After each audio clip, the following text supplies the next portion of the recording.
climbed the corporate ladder.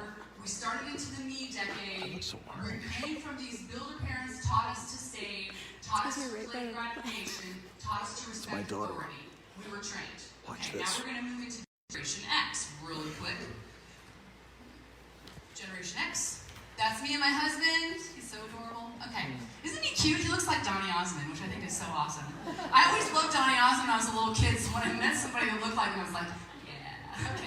So anyway, this is me and my husband, 1965 to 1979. This is be it all, have it all, do it all. This is because we came out of the 80s. I remember, because I'm like kind of a little bit of a TV junkie, and back in the 80s, there was this commercial with Sybil Shepherd. You guys remember her? So it was Enjolé Perfume. Do you remember this lady? She had that black dress on, and it was just kind of slinky, and it wasn't revealing, but she was classy. And she comes out, I can bring home the bacon, fry it up in a pan. Remember her? I was like, I want to be her. And so my mind, my little girl, 9-year-old mind, 10-year-old mind, was like, I gotta be it all, have it all, and do it all. That's me, because I want to be Sybil Shepherd. Hello. She's making bacon and she's wearing Enjolé Perfume so she doesn't smell like bacon. So I just thought she was awesome and I wanted to be her. And I am all things to all people. Okay, so we got Whitney, right? I'm every woman. It's all in me. Everything you want done, baby. I do it naturally, right? Okay, so that's the other one. That's what we got. That's my anthem. Yes. Feeling that. I want to be all things. Okay, so this was really unrealistic expectations. But this was the decade that I grew up in. Okay, who are we parented by? The boomers, we just talked about them. I was influenced by their work ethic. I told you my dad started 30 businesses, literally. They didn't all work. We worked a lot. Okay, so work ethic. And I was parented also by a trainer, training a child in the way they should go. When they get older, they're not going to depart from it. And I still have it because we still work together. So anyway, there we go. I grew up during the me decade. I watched this really, really interesting documentary. Most of it was pop culture. It was on VH1, so it was a lot of music stuff. And I love music, you might have picked that up. But anyway, so I watched this documentary, and they made this statement that was incredible. They said, in the 80s, we went from we the people to me the person. Think about that. So we wonder, where did this millennial stuff come from? Let me tell you. This is why I'm telling you about who we are. Because when you come down, you see that the rocks started moving, and it was shifting the direction of the stream. I'm saying that we kind of caused it. So anyway, this is okay, then we've got Dr. Spock. We still got that book going on. Now, I didn't read the book when I was younger, but what I know is that the thoughts became popularized through magazine and TV. That's what still continued to happen. And then I also got the benefit of the because I said so. So, right, I was parented by the because I said so. Why, Mom? Because I said so. My mom's actual comment was, I'm the mom and you're the kid. That was Mom's always thing. I'm the mom and you're the kid. I'm like, okay.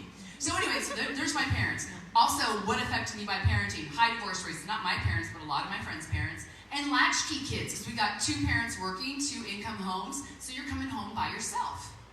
All right, so there's our parents. Now what? Politics. Politics, here's some of the stuff. Cold War, 3 Mile Island, Watergate scandal. Some of these things that you see here cause a lot of distrust between that generation and their parents. Because they felt like, y'all are making a mess of stuff. Does that sound familiar? Doesn't every generation think that? And then you don't have the trust, so you kind of disassociate yourself a little bit. I'm not like them, okay? And that happens in every generation.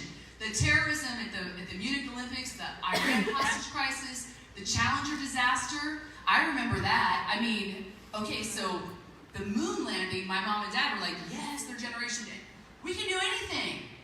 And my generation was like, well, you can do anything, but it's going to cost you. A whole different opinion of that, because we sat in school, I'll never forget it, I sat there and watched it on TV. We were all excited. They sent that school teacher up and we watched it explode. It was like, did that just really happen? And it really impacted the way that we felt and how we thought. I remember Black Monday, when the stock market crashed, the corporate layoffs, the Rodney King beating, those LA riots.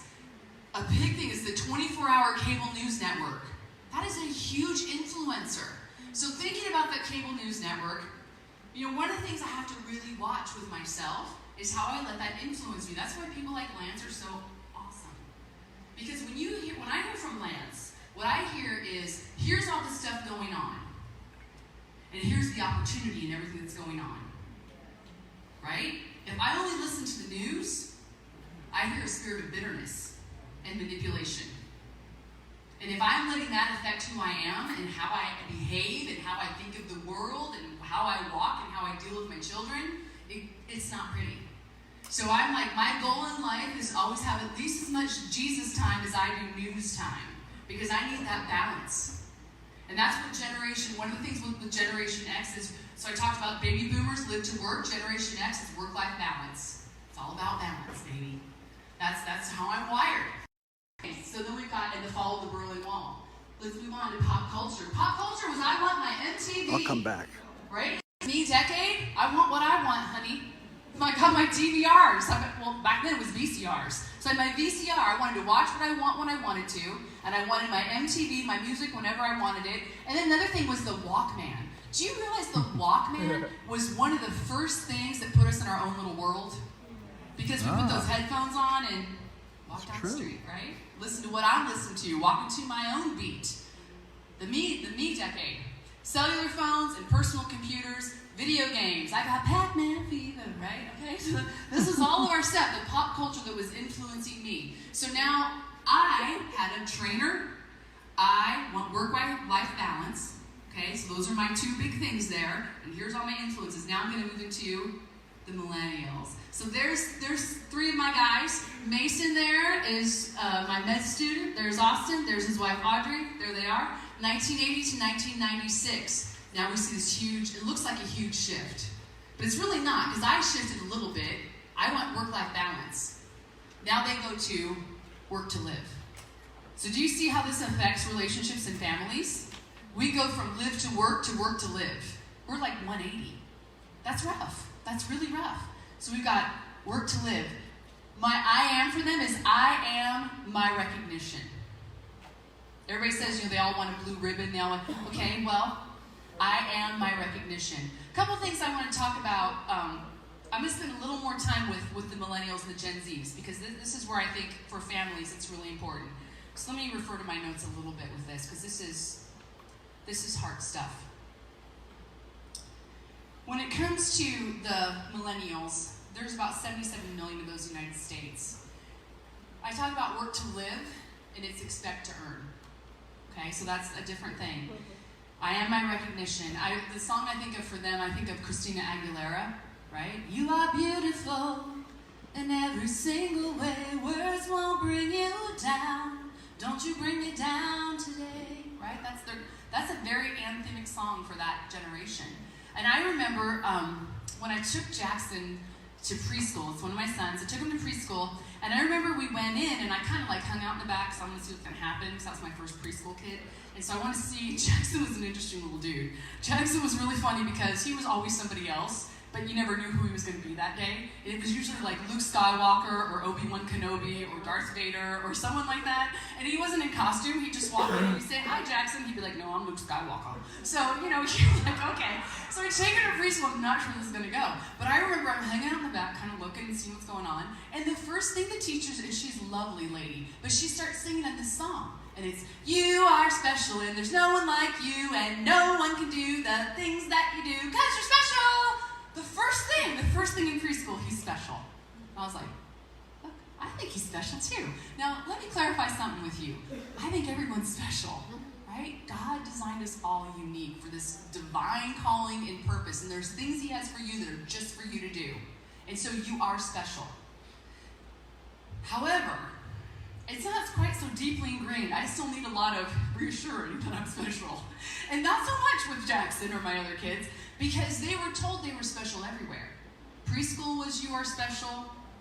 They went to school and it was "you are special." The Disney Channel told them they were special too. I told them they were special a lot. I took them to college. When I took them to college, I couldn't believe it. So we go to college, and the first day, Mason's at the first university, and we go into college, and we go into this meeting, and I'm thinking we're going to get rules and regulations and things, right? Nope. Let's break up into small groups, and I want you all to share. And I'm like, what are they sharing? They don't know anything yet. They just got here, And it's because you are special, because you have something to bring that nobody else has. And again, I totally believe that. Yet it's hard for me to take sometimes. And so it's like, ooh, this is messing with my brain.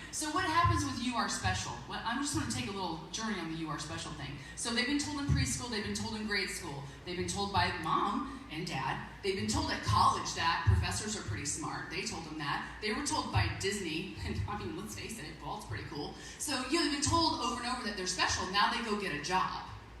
Go get a job, and guess what? Here's your employee number. Let me take your fingerprints so that you can clock in and out. Your cubicle's over there, and when you've been here long enough, maybe then we'll ask your opinion. So basically, you're not special. So my whole life, someone told me I'm special, I'm special, I'm special, I'm special, and then I go to work, and what happens? They tell me I'm not special. Who's wrong? People at work. They're insane. I'm not working here. They don't know I'm special.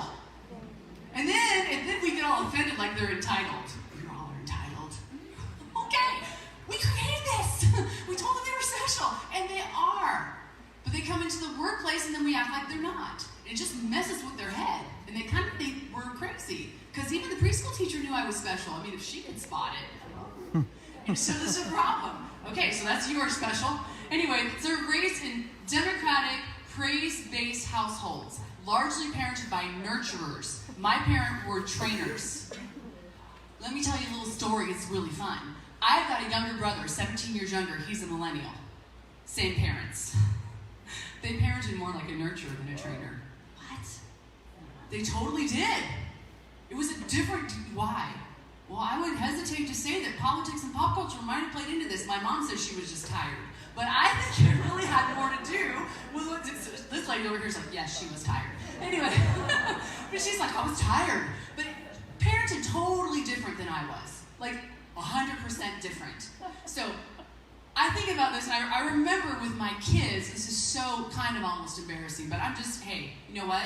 Lance said, he said before that just don't worry about making mistakes, right? He said that, I heard him. He said, don't worry about making mistakes, just be who you are, it's who God created you to be. So buckle up, Buttercup, because you're just getting me here. And so what happened here is I remember my husband and I, we had the minivan going for a long time with 4 kids. And so we all climbed in the minivan, and I live in Amish country, not a whole lot of eating choices. So we would drive like 45 minutes to Canton, Hall of Fame, Football Hall of Fame city, to, you know, go out to eat. And so we would all pile in the van, and it was, it's just going to affect your opinion of me, but it was, okay, everybody, where do you want to eat dinner? We took a vote. It was very democratic. And that's what we did. And now, do you think that happened when I was a kid? Because it totally did not. It did not. Like, I remember on the rare occasion we might have went out,